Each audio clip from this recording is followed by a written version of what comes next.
इन मोर्चों के ऊपर बैठेंगे और जो हमारी दिल्ली जाने की बात है वो कायम रहेगी कि जब भी सरकार ऐसा निर्णय लेगी कि हम रास्ते खोल रहे हैं तो हम उस समय अपनी राजधानी में जाकर लोकतांत्रिक तरीके से अपना आंदोलन जारी रखेंगे। इस तहत जो अब हम देख रहे हैं, किसान मजदूर लहर का जो महान शहीद है, शहीद शुभकरण सिंह, जिनकी कल उनके गांव में अंतिम अरदास या श्रद्धांजलि समागम होना है, उनके लिए हम पंजाब, हरियाणा, राजस्थान, यूपी जो नजदीक के राज्य हैं, सभी यहाँ इन उत्तर भारत के राज्यों को जो भी माताएं बहनें हैं, जो भी किसान मजदूर नौजवान हैं, सभी को ये बुलावा देते हैं कि इस महान शहीद की शहीदी में दिवस पर आप अधिक से अधिक जो भी संसाधन लेकर गांव बल्लो, जिला बठिंडा, वहां पहुंच सकते हैं, अधिक से अधिक पहुंचिए और आगे के जो भी निर्णय हैं वो उस मंच से हम शहीद की शहीदी का जो भी उनका योगदान है वो कभी भूलेंगे नहीं और उनकी बात को आगे बढ़ाते हुए उस आंदोलन में बड़े, उस शहीदी समागम में बड़े जो है ऐलान किए जाएंगे। इसके लिए सभी को हमारा खुला न्योता है कि उत्तर भारत के राज्य हिमाचल भी अधिक से अधिक यहाँ बल्लो गांव बठिंडा में पहुंचे और आगे के बड़े ऐलान उस मंच से हम लोग करेंगे। और जिस तरह से दो बॉर्डरों के ऊपर हम मोर्चा लगाए हुए हैं, आने वाले 3 के बाद अन्य बॉर्डरों के ऊपर भी हमारा मोर्चा बढ़ेगा। और हम आज भी कहना चाहते हैं कि केंद्र की नीयत और नीति में खोट है। केंद्र किसी भी ढंग से ये हमें जो है ये कोड ऑफ कंडक्ट की ओर खींच रहा है कि जल्दी कोड ऑफ कंडक्ट लग जाए और उन्हें किसान मजदूर की बात ना मानने का बहाना मिल जाए। ये पूरा देश देख रहा है। लगभग 13 से पहले भी वार्ता शुरू हुई और कभी भी किसान मजदूर ने ये नहीं कहा कि हम वार्ता के लिए तैयार नहीं है। अभी केंद्र की ओर से, स्टेट की ओर से जिस तरह से भड़काहट की जा रही है, इन दोनों बॉर्डरों के ऊपर पुरअमन और शांतमय तरीके से मोर्चा हमारा चल रहा है। इसके बावजूद उधर से कभी सरकार का बयान आ जाता है, आपके पासपोर्ट रद्द कर देंगे, आपका वीजा रद्द कर देंगे और जो ड्रोन से हमने फोटो ले रखी है उसकी शनाख्त करेंगे। कभी इंटरनेट बंद कर दिए जाते हैं, कभी कुछ कर दिया जाता है और भड़काहट लगातार केंद्र की ओर से पैदा की जा रही है। और जो पुलिस अधिकारी हैं बड़े हरियाणा के, उनके जो बयान है वो अच्छे नहीं है कि वो किसी यहाँ किसान मजदूर के लिए सुखद हो। और जिस तरह की बयानबाजी वो स्टेट की ओर से हो रही है, ये वार्ता के लिए उचित नहीं है। हमने पहले भी बोला था कि आप वार्ता से पहले इस तरह का माहौल पैदा करिए जो वार्ता के लिए अच्छा हो, और अभी तक उस तरफ तो कोई भी हाथ केंद्र ने बढ़ाया नहीं है।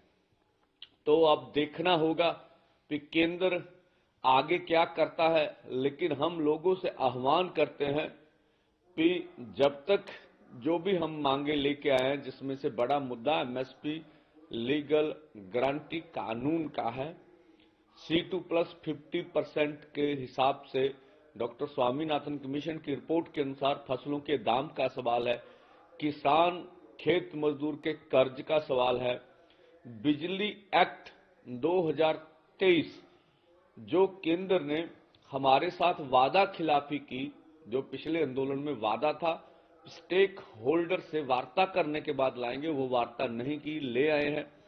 उसको ये निजीकरण है, इसको हटाने की मांग थी। पॉल्यूशन एक्ट में से कुछ तो इन्होंने काम किया, लेकिन खेती सेक्टर को बाहर नहीं किया। उसका नोटिफिकेशन भी अभी हमें दिखता नहीं है। सभी जो देश, दिल्ली या चंडीगढ़ में जो किसान, मजदूर, नौजवान के ऊपर केस डाले गए हैं, वो वापस लेना बड़ी बात नहीं थी। अभी वो भी नहीं लिया गया। लखीमपुर खीरी के मुख्य दोषी अजय मिश्रा खैनी तो सरकार को थोड़े दिन रह गए हैं, अभी तक उन्होंने उनके ऊपर 120 बी साजिश करने का पर्चा है, अभी उनको मंत्रिमंडल से बाहर नहीं निकाला। और जो लखीमपुर खीरी आंदोलन की जो मांगे थी उनको भी नहीं माना। ये बड़ी मांगे नहीं थी। और ये भी हम चाहेंगे, सरकार जो पंजाब की सरकार है, जिस तरह से वो स्थिति स्पष्ट नहीं कर पा रही है कि क्या केंद्र अथवा पंजाब सरकार का ये फिक्स ऑपरेशन था, ज्वाइंट ऑपरेशन था।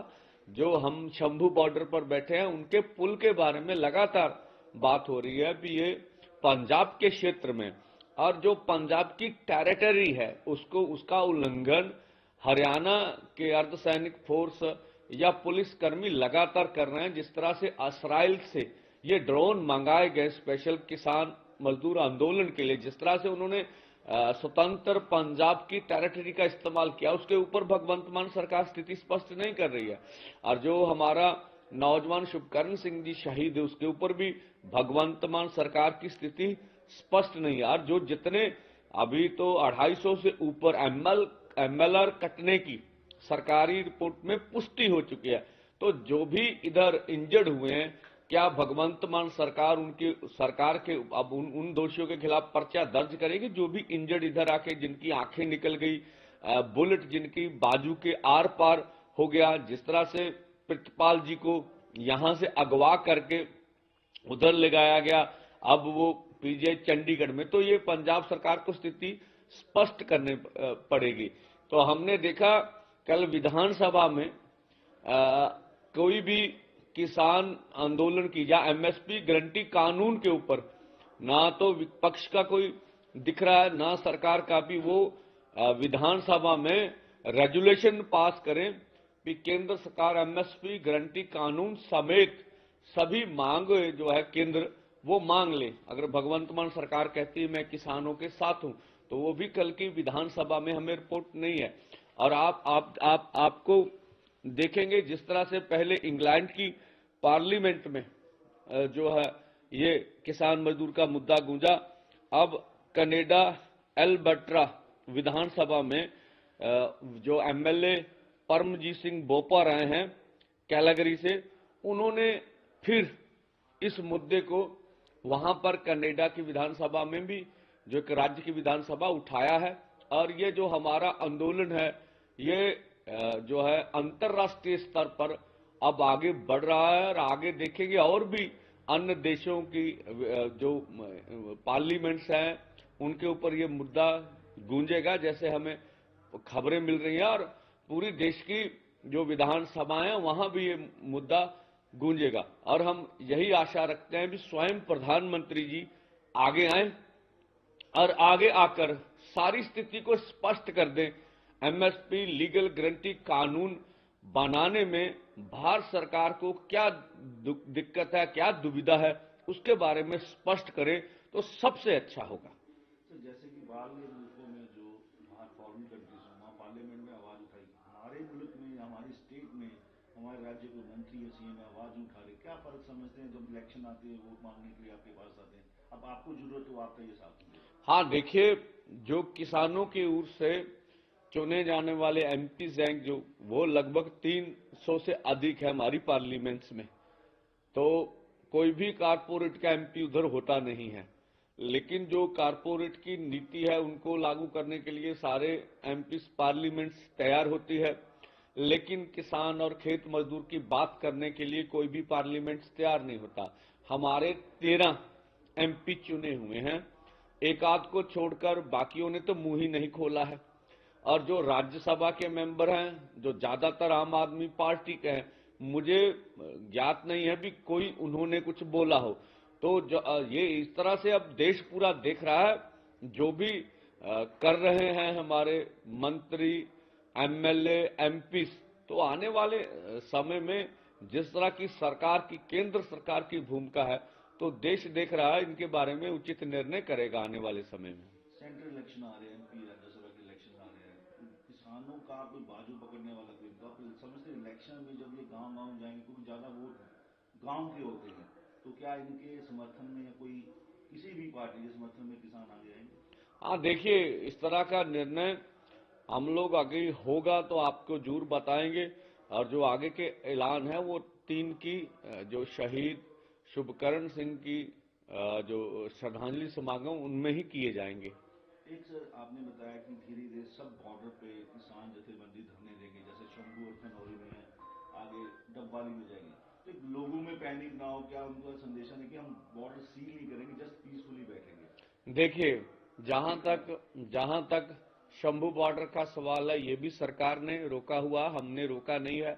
खनौरी बॉर्डर भी सरकार ने रोका हुआ, वहां आगे 3 दीवारें की हुई हैं, पूरा 100 किलोमीटर तक दीवारें ही दीवारें। इस तरह से जो डबवाली बॉर्डर है वो भी सरकार ने सील कर रखा है, वो पहले से बंद पड़े हैं। हमने अपनी ओर से कभी भी ऐलान नहीं किया कि हम जो मेन हाईवे है उसको जाम करेंगे। तो ये हम तो अपनी राजधानी में जा रहे हैं और केंद्र द्वारा ये रोका। जिस तरह से पंजाब की आर्थिकता पर इसका बुरा प्रभाव पड़ा, हरियाणा की आर्थिकता पर इसका बुरा प्रभाव पड़ा, दिल्ली में भी कारोबार के ऊपर बुरे प्रभाव पड़े, तो इनकी भरपाई मैं बोलता हूं केंद्र से करवानी चाहिए। तो आप सभी लोगों को ये कहते हैं कि जो लोगों में गलत फहमी डाली जा रही है किसानों के वजह बिजनेस खराब हो रहा है, सड़कें खराब, उस पर आपका क्या कहना है? हाँ देखिए, ये बिल्कुल उचित नहीं होगा। हम आम लोगों के साथ हैं, हमारी दोनों फोरमों की कोई ऐसी कॉल्स नहीं है कि हम हाईवे जाम कर रहे हैं। हम तो दिल्ली की ओर जा रहे हैं, और आप जानते हैं हमारे सामने जो कांटों की फसल है वो उगाई गई है, अर्धसैनिक फोर्स लगाए हैं, और पंजाब को पूरी तरह सील बंद जो है केंद्र सरकार के अर्धसैनिक फोर्सों ने, हरियाणा की पुलिस ने कर रखा। अब देखिए दिल्ली से हम कितनी दूर हैं, अब दिल्ली को भी जो चारों ओर से पूरी तरह सील किया हुआ। अब लोगों के विरोध के कारण वहां साइड की सर्विस रोड खोली गई हैं। हम तो बिल्कुल नहीं चाहते कि वो दिल्ली को सील बंद करें और इस तरह के नाके लगाए। हम कहते हैं जितनी जल्दी हो सके केंद्र सरकार इन सभी